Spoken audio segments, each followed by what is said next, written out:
Psalm 46 verse 1. God is our refuge and strength, a very present help in trouble. Joshua 1 verse 9. Have I not commanded you? Be strong and courageous. Do not be afraid, do not be discouraged, for the Lord your God will be with you wherever you go. Philippians 4 verse 13. I can do all things through Christ who strengthens me.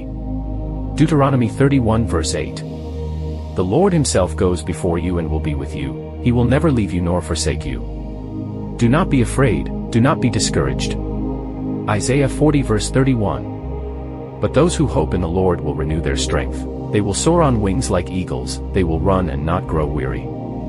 Psalm 56 verse 3. When I am afraid, I put my trust in you. 1 Corinthians 16 verse 13. Be on your guard, stand firm in the faith, be courageous, be strong.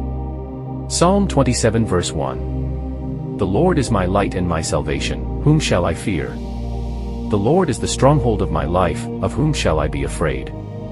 Psalm 23 verse 4. Even though I walk through the darkest valley, I will fear no evil, for you are with me.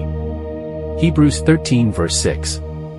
So we say with confidence, the Lord is my helper, I will not be afraid.